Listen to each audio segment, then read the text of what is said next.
Hello students, welcome to our class. তো কি অবস্থা তোমাদের? আশা করি অনেক ভালো আছো। তো আজকে আমরা পদার্থ বিজ্ঞানের নতুন একটা অধ্যায় শুরু করতে যাচ্ছি। অধ্যায়ের নাম হচ্ছে তরঙ্গ ও শব্দ, অর্থাৎ ওয়েভস অ্যান্ড সাউন্ড। তো এই অধ্যায়ে আমরা পুরা বেসিকটা খুব ভালোভাবে পড়াশোনা করব। তো তোমরা যারা যারা এই অধ্যায়টা খুব ভালোভাবে পড়াশোনা শেষ করতে চাও, তারা অবশ্যই এই চ্যানেলটা সাবস্ক্রাইব করে সাথে থাকবা। তো চলো আমরা আজকের পড়াশোনা শুরু করি। দেখি আমাদের এখানে তরঙ্গ এবং শব্দ অধ্যায়ে কি কি দেওয়া আছে। তো আমরা জাস্ট প্রথমে একটু ভূমিকা জিনিসটা যেটা দেওয়া আছে সেটা একটু জাস্ট করে নিব। এখানে বলছে কি যে পদার্থ বিজ্ঞান ঠিকভাবে বোঝার জন্য যে কয়েকটি বিষয়ে সুস্পষ্ট ধারণা থাকতে হয়, তার একটি হচ্ছে তরঙ্গ। অর্থাৎ আমাদের যদি পদার্থ বিজ্ঞান ভালোভাবে জানতে হয় তাহলে অবশ্যই তরঙ্গ বিষয়ে সুস্পষ্ট ধারণা থাকতে হবে। আমাদের পরিচিত কয়েক ধরনের যান্ত্রিক তরঙ্গের মাঝেই আমরা এই অধ্যায়ের আলোচনা সীমাবদ্ধ রাখবো। শব্দ এক ধরনের তরঙ্গ। আমরা যে শব্দগুলো শুনতে পাই, যে আমি কথা বলতেছি তুমি যেটা শুনতে পাচ্ছ সেটা হচ্ছে এক ধরনের তরঙ্গ। আমাদের দৈনন্দিন জীবনে শব্দের খুব বড় একটা ভূমিকা রয়েছে। তাই আমরা এই অধ্যায়ে শব্দ, শব্দের বেগ, শব্দের প্রতিধ্বনি এবং তার দূষণ নিয়ে আলোচনা করব। তো আমরা এই বিষয়গুলা আগামীতে পড়তে থাকবো। তো এই টপিক গুলা আমরা অধ্যায় আগানোর সাথে সাথে আমরা আস্তে আস্তে সবগুলাই পড়বো। তো চলো আজকে দেখা যাক আজকের ক্লাসে আমরা কতটুকু শিখবো। তো আমাদের প্রথমেই যদি আসি যে সরল স্পন্দন গতি, অর্থাৎ সিম্পল হারমোনিক মোশন। তো সরল স্পন্দন গতি বলতে কি বোঝায় সেই জিনিসটা আমরা একটু পরে আসি। তার আগে আমরা স্প্রিং নিয়ে সূক্ষ্ম সূক্ষ্ম যে ধারণাগুলো আছে সেই ধারণাগুলো লাভ করি, তাহলে আমরা সরল স্পন্দন গতি যে টপিকটা আছে সেটা খুব ভালো মতোই বুঝতে পারবো। এখানে বলছে কি, একটি একটা উল্লেখ্য স্প্রিং এর নিচে একটি ভর লাগিয়ে সেটা নিচের দিকে টেনে ছেড়ে দিলে সেটা উপরে নিচে দুলতে থাকে। অর্থাৎ এখানে আমি যদি চিত্র আকারে দেখতে চাই, মনে করো একটা স্প্রিং আছে, এই স্প্রিং এর নিচে যদি আমি একটা ভর লাগায়া যদি আমি নিচের দিকে টেনে ছেড়ে দেই, তাহলে এই যে ভরটা আছে বা এই স্প্রিংটা আছে, স্প্রিংটা উপরে যাবে আর নিচে যাবে, এরকম করে কি দুলতেই থাকবে। তো এটা যদি আমাদের এখানে এনার্জি লস না হইতো তাহলে এটা কিয়ামত পর্যন্ত দুলতেই থাকতো। তাহলে এখানে যেহেতু আমাদের এনার্জি লস হয়, আস্তে আস্তে এই দুলতে দুলতে এই দোলনটা আস্তে আস্তে কমে যায় এবং শেষ পর্যন্ত এই যে ভরটা আছে এই ভরটা এখানে এসে কি স্থির হয়ে যাবে। অর্থাৎ এখানে যদি এনার্জি লস না হইতো তাহলে এটা কি আজীবন দুলতেই থাকতো। তো এখন একটা প্রশ্ন এখানে আসতে পারে যে আমি এই স্প্রিংটাকে যদি টেনে নিচের দিকে নিয়ে আসলাম, মনে করো স্প্রিংটাকে টেনে আমি এত দূর নিয়ে আসছি, নিয়ে আসার পর এখন যদি আমি স্প্রিংটা ছেড়ে দেই তাহলে কি হবে, স্প্রিংটা উপরের দিকে যাবে। তাহলে এখন প্রশ্ন আসতে পারে যে আমি তো স্প্রিংটা টেনে নিয়ে আসলাম, তাহলে স্প্রিংটা কিসের জন্য উপরে যাচ্ছে? অ্যান্সার হলো যে এখানে প্রত্যয়নী বলের কারণে স্প্রিংটা তার আগের অবস্থানে ফিরে যায় বা ফিরে যেতে চাই। তো এখন প্রত্যয়নী বল আসলে কোনখান থেকে সৃষ্টি হয়? তো এখানে প্রশ্ন আসতে পারে যে আমি তো শুধুমাত্র নিচের দিকে একটা বল প্রয়োগ করলাম, তাহলে এই প্রত্যয়নী বল আবার কোনখান থেকে আসলো? তো আমরা যখন কোন একটা বল দ্বারা আমরা এই যে স্প্রিংটাকে নিচের দিকে টানলাম, এখানে শক্তি আমরা ব্যবহার করলাম।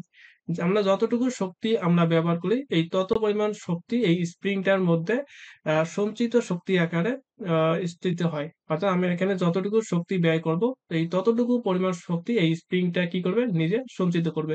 যখন আমরা এখান থেকে বলটা অপসারণ করবো, মনে করো হাত দিয়ে স্প্রিংটা টানছি, যখন যখন আমরা হাতটা ছেড়ে দেব, এই সঞ্চিত শক্তির কারণে আমাদের স্প্রিংটা আবার আগের অবস্থানে ফিরে যায়। এটাই হচ্ছে আমাদের সঞ্চিত বল। অর্থাৎ আমাদের প্রত্যয়নের যে বলটা আছে, প্রত্যয়নের বলটা পায় আমরা যে পরিমাণ শক্তি প্রদান করি সেই শক্তিটা স্প্রিংটার মধ্যে সঞ্চিত হয়। ওই সঞ্চিত শক্তির মাধ্যমে আমাদের স্প্রিংটা আগের অবস্থানে ফিরে যায়, যেটা হচ্ছে প্রত্যয়িনী বল। আমি যদি এখন প্রত্যয়িনী বলের সংজ্ঞা দিতে চাই তাহলে বলবো কি, যে যে বলের সাহায্যে স্প্রিংটা তার আগের অবস্থানে ফিরে যায় তাকে বলা হয় প্রত্যয়নী বল। তো এখানে আরেকটা আমাদের লক্ষণীয় বিষয় যে জিনিসটা আছে, তো এটা আমাদের বাস্তব জীবনের সাথে যদি কল্পনা করি তাহলে খুব ভালো মতো বুঝতে পারবো। মনে করো এই যে স্প্রিংটা আছে, আমি যদি স্প্রিংটাকে এখানে 2 সেন্টিমিটার যদি বৃদ্ধি করতে চাই, তাহলে হালকা কিছু পরিমাণ বল দিলেই সে আমাদের কি স্প্রিংটা বৃদ্ধি হবে। এর পরবর্তী যদি আমি আবার 2 সেন্টিমিটার বৃদ্ধি করতে চাই তাহলে আগের চেয়ে এখন আমার বেশি পরিমাণ বল প্রয়োগ করতে হবে। এখন যদি আমি আবার 2 সেন্টিমিটার বৃদ্ধি করতে চাই বা প্রসারণ করতে চাই, তাহলে কি আরো বেশি পরিমাণ বল প্রয়োগ করতে হবে। অর্থাৎ আমরা স্প্রিংটাকে যত সরণ ঘটাবো, যত আমরা আহ সরণ ঘটাবো, তত আমাদের কি বেশি পরিমাণ বল প্রয়োগ করতে হবে। অর্থাৎ আদি অবস্থা অল্প পরিমাণ বল দিলেই সে অনেক প্রসারিত হবে, কিন্তু আমরা যদি শেষের দিকে আমরা যদি অল্প একটু প্রসারণ করতে চাই তাহলে আমাদেরকে অধিক পরিমাণ বল প্রয়োগ করতে হবে।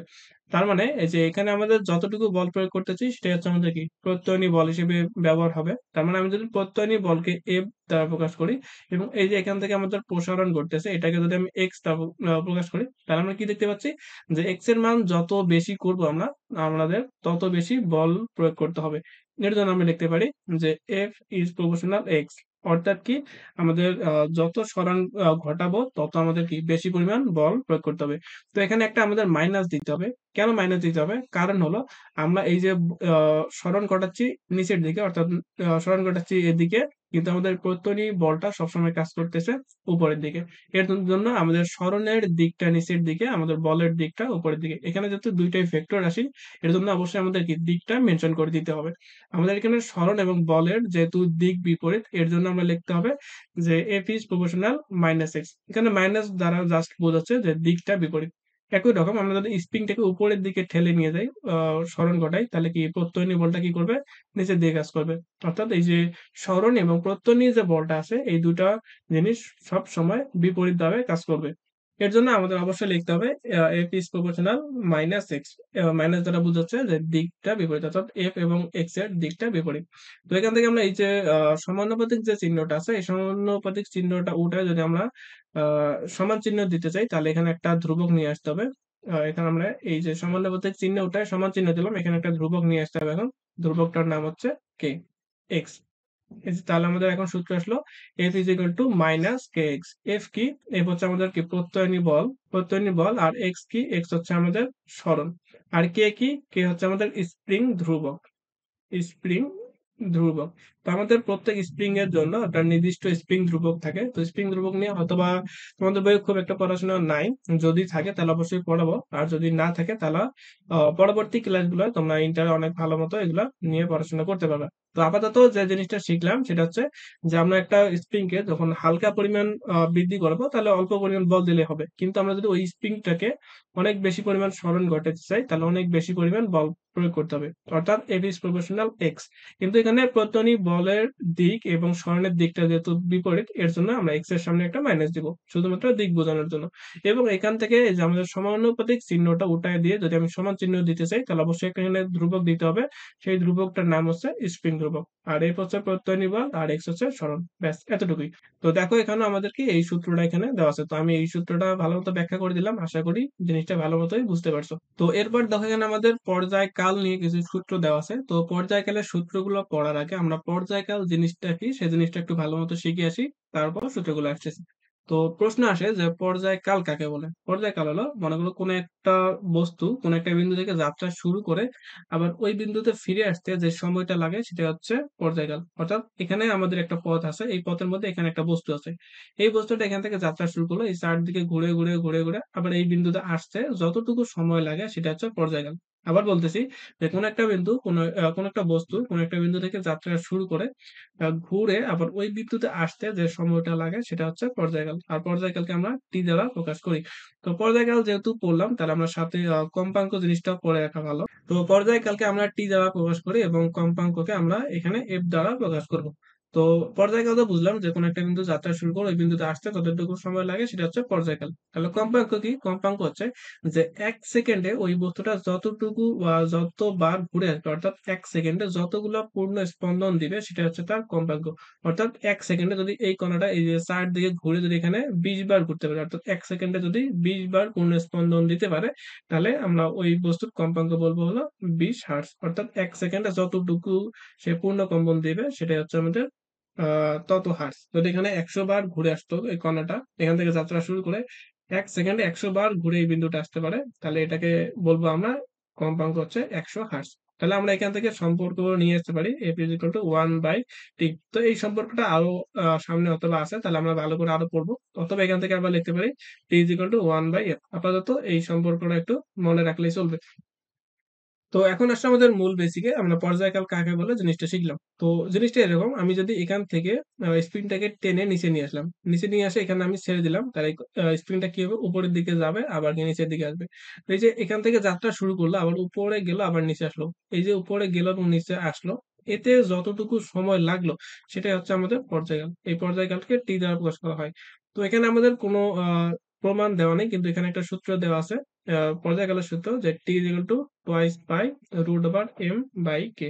এম কি? এম হলো যে আমাদের যে ভরটা দেওয়া আসছিল ওই সেই ভরটা, এবং কে কি? কে হচ্ছে আমাদের স্প্রিং ধ্রুবক। তো আমাদের এই সূত্রটা জাস্ট মনে রাখো, এটা আমাদের ব্যাখ্যায় বইয়ে দেওয়া নেই। আহ, এখন দেওয়া নেই বলতে আমাদের পরবর্তীতে যখন আসবে 9 10 অথবা 9, এটা ইন্টার উঠলে অথবা ব্যাখ্যাটা তোমরা পাইতে পারো। তো আমাদের এখান থেকে জাস্ট সূত্রটা মনে রাখতে হবে যে পর্যায়কালের সূত্র T is equal to twice pi root over M divided by K. দেখো এখানে এরপর বলছে যে যদি এটা স্প্রিং না হয় একটি পেন্ডুলাম হতো, পেন্ডুলামের দৈর্ঘ্য হতো এল, আর মাধ্যাকর্ষণ জনিত ত্বরণ হতো জি, তাহলে দোলনকাল হতো T is equal to twice pi root over L by g. তো এই জিনিসটা কিরকম চলো আমরা একটু ভালো মতো দেখে আসি। তো দেখো আমি এখানে একটা পেন্ডুলাম আঁকলাম। পেন্ডুলাম কিরকম? আমরা একটা সুতার সাহায্যে একটা বলকে আমরা ঝুলায় রাখছি। এখানে একটা সুতা আছে, এই সুতার দৈর্ঘ্য হচ্ছে এল, তাহলে এই সুতার দৈর্ঘ্য এল, এই সুতার দৈর্ঘ্য এল, এই সুতার দৈর্ঘ্য এল, মানে একটা সুতাই আছে জাস্ট। আমরা এই যে সুতাটা আছে এই সুতাটাকে টেনে আমি এই অবস্থান নিয়ে আসলাম। এই যে এটা হলো আমাদের সাম্যাবস্থা, এই সাম্যাবস্থা থেকে আমি এই অবস্থানে নিয়ে আসলাম। নিয়ে এসে যদি আমি এই যে ববটা আছে ববটাকে যদি ছেড়ে দেয়, তাহলে এই ববটা কি করবে? এদিক থেকে যাত্রা শুরু করবে, এখানে যাবে, আবার এদিকে যাবে, আবার এদিকে যাবে, আবার এদিকে যাবে, মানে এরকম করে কি স্পন্দন হতে থাকবে। যদি এখানে কোনো এনার্জি লস না হয় তাহলে এটা কিয়ামত পর্যন্ত আহ তার যাত্রা থাকবে, অর্থাৎ যাওয়া আসা করতে থাকবে। যেহেতু এখানে এনার্জি লস আছে, তাহলে এই যে যাত্রাটা আর বেশিক্ষণ থাকবে না, আস্তে আস্তে এটা যাত্রাটা কি শেষ হয়ে যাবে, এবং এই যে পেন্ডুলামটা আছে এই পেন্ডুলামটা তার সাম্যাবস্থায় এসে আমাদেরকে এখানে থেমে যাবে। তো যাই হোক ওটা আলাদা কথা। এখন আমাদের কথা হলো, যদি এই যে এখান থেকে আমরা পেন্ডুলামটা ছেড়ে দিলাম, তাহলে এখান থেকে এখানে গেল, আবার এখানে ফিরে আসলো, এই যে এখান থেকে যাত্রাটা শুরু করলো এবং আবার ওই যাত্রায় ফিরে আসলো, এর মধ্যবর্তী যে সময়টা সেটাকে বলা হয় পর্যায়কাল। তো পর্যায়কালকে আমরা টি দ্বারা প্রকাশ করি। তাহলে যদি এখানকার পর্যায়কাল আমরা নির্ণয় করি, তাহলে সূত্রটা হবে T is equal to twice pi root over L by g. এলটা কি? এল হচ্ছে আমাদের এই যে সুতার যে দৈর্ঘ্য আছে, পেন্ডুলামের সুতার দৈর্ঘ্য, সেটা হচ্ছে এল, আর জি হচ্ছে অভিকর্ষ ত্বরণ। তো আমাদের এই সূত্রটা অনেক ইম্পর্টেন্ট, এই সূত্রটা অবশ্যই অবশ্যই ভালো মনে রাখতে হবে। তো এরপর চলো দেখা যাক এখানে কি বলছে। তো এখানে আমাদের খুব গুরুত্বপূর্ণ একটা কথা আছে যে পর্যায়কাল কখনোই ভরের উপর নির্ভর করে না। ভর আমাদের এখানে বেশি হোক বা কম হোক সেটার কোনো পার্থক্য হবে না। অনেক বেশি ভর হলেও পর্যায়কাল যা হবে, অনেক ছোট ভর হলে আমাদের যে পর্যায়কালটা সেটা সেমই থাকবে। শুধুমাত্র এতটুকু মনে রাখো যে পর্যায়কাল কখনো ভরের উপর নির্ভর করে না। আমাদের যে সূত্র দুটো দেখলাম এই সূত্রটার মধ্যে দেখো পেন্ডুলামের সূত্রের মধ্যে এখানে কোনো এম নাই, অর্থাৎ এখানে ভর নাই। যেহেতু ভর নাই তাহলে আমরা বলতে পারি যে পেন্ডুলামের পর্যায়কাল কখনো ভরের উপর নির্ভর করে না।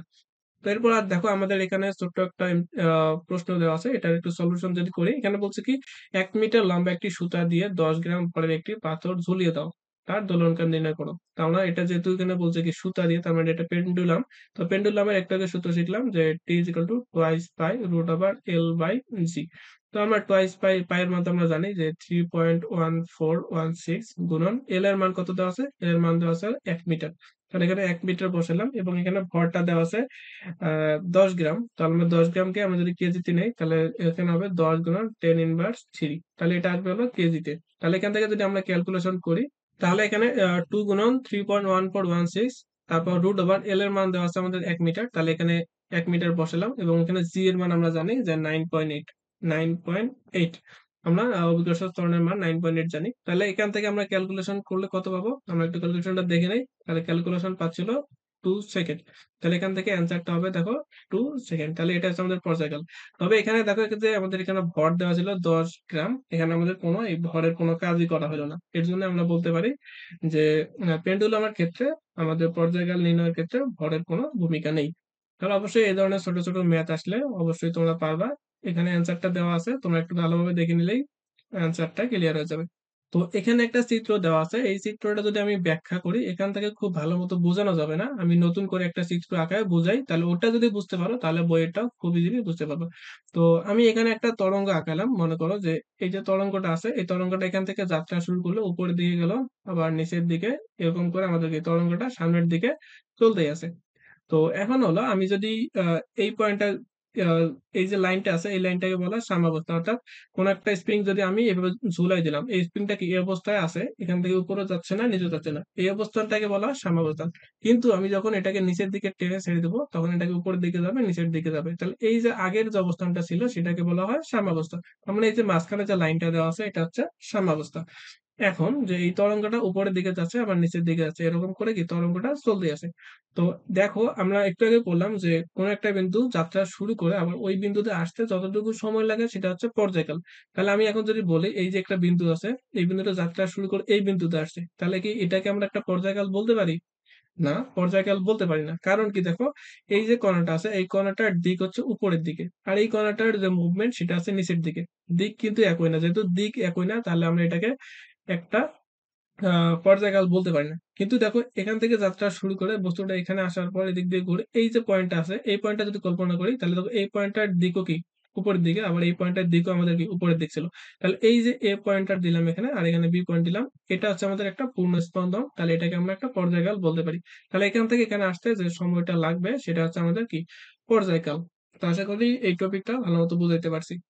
তাহলে এখান থেকে যদি আমি জিনিসটা কল্পনা করি যে এই যে পয়েন্টটা আছে ২ নাম্বার পয়েন্টে এই যে এটা আর যদি এই জিনিসটা কল্পনা করি তাহলে কিন্তু আমরা আমাদের দেখে মনে হচ্ছে যে এই ২ টা একই অবস্থানে আছে। তাহলে এই ২ টা মনে হয় ২ টার সাম্যাবস্থায় আছে। তাহলে এটা একটা পর্যায়কাল বলতে পারি।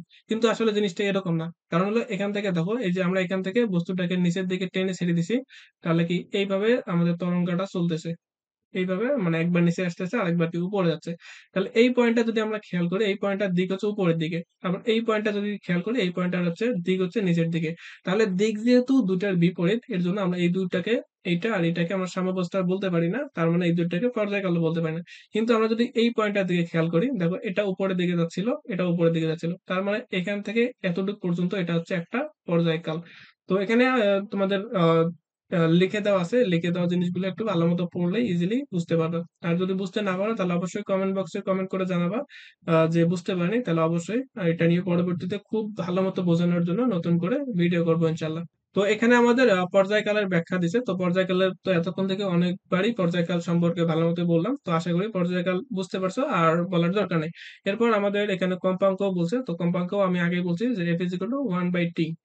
পর্যায় কম্পাঙ্ক কাকে বলে? যে ১ সেকেন্ডে কোনো একটা কণা যতগুলো পূর্ণ স্পন্দন করে সেটাকে বলা হয় কম্পাঙ্ক। তো আশা করি এটা ভালো মতো বুঝতে পারছো। আর এখানে যে কম্পাঙ্কের একক দেওয়া আছে হার্জ, আর পর্যায়কালের বা দোলনকালের একক তো হবে সেকেন্ড। এরপর এখানে আরেকটা জিনিস বলছে যে সরলচন্ডিত গতিতে সাম্যাবস্থা থেকে উপরে কিংবা নিচে সবচেয়ে বেশি যে সরল হয় সে তাকে বলে বিস্তার। অর্থাৎ কোনো একটা কণা তার সাম্যাবস্থান থেকে উপরের দিকে যতটুকু সর্বোচ্চ এবং নিচের দিকে যতটুকু সর্বোচ্চ যাবে সেটা হচ্ছে আমাদের বিস্তার। তো এটা এখান থেকে বোঝা যাচ্ছে না। তাহলে আমরা একটু চিত্রের দিকে যাই তাহলে খুব ভালো মতো বুঝতে পারবো। তো এখন দেখো আমরা যদি এই তরঙ্গটার দিকে একটু খেয়াল করি তাহলে এটা হচ্ছে আমাদের সাম্যাবস্থা। তো সাম্যাবস্থা থেকে উপরের দিকে সর্বোচ্চ যে বিন্দুটা যাবে এবং নিচের দিকে সর্বোচ্চ যে বিন্দুটা যাবে এই যে অতিক্রান্ত দূরত্বটা মানে সর্বোচ্চ যে দূরত্বটা সেটা হচ্ছে আমাদের বিস্তার। তাহলে এই যে এখান থেকে আমি এখান থেকে এখানে যতটুকু যে দূরত্ব আছে সেটাকে আমরা বলি বিস্তার। তাহলে বিস্তারকে সবসময় এ দ্বারা প্রকাশ করা হয়। তাহলে এটা হচ্ছে বিস্তার মানে এটার এটা সমান হবে, বাট আমার এখানে হাতে আঁকা তো অতটা একই হয় নাই। তাহলে অবশ্যই বুঝতে হবে যে সাম্যাবস্থা থেকে কোনো একটা তরঙ্গ সর্বোচ্চ যতটুকু অতিক্রম করে যতটুকু দূরত্ব অতিক্রম করে সেটা হচ্ছে বিস্তার। আর বিস্তারকে এ দ্বারা প্রকাশ করা হয়। এর পরবর্তী বলছে যে এর পরের রাশিটি হচ্ছে দশা। দশা কাকে বলে? যে কোনো একটা বস্তু চলার পথে নির্দিষ্ট একটা সময়ে সে কোথায় অবস্থান করতেছে সেটাই হচ্ছে তার দশা। মনে করো এখানে এই যে তরঙ্গটা আছে একটা নির্দিষ্ট অবস্থানে চলতেছে। আমি যদি বলি এখানে সময় বিভিন্ন দেওয়া আছে। এখান থেকে মনে করো এখানে ১ সেকেন্ড, তারপর এখান থেকে এখানে ২ সেকেন্ড, এখান থেকে এখানে ৩ সেকেন্ড, তারপর এখান থেকে এখানে ৪ সেকেন্ড। অর্থাৎ ১ সেকেন্ডে তার অবস্থান কোথায়? এই যে এই বিন্দুতে, তারপর ২ সেকেন্ডে তার অবস্থান কোথায়? এই বিন্দুতে, ৩ সেকেন্ডে তার অবস্থান এই বিন্দুতে, ৪ সেকেন্ডে তার অবস্থান এই বিন্দুতে।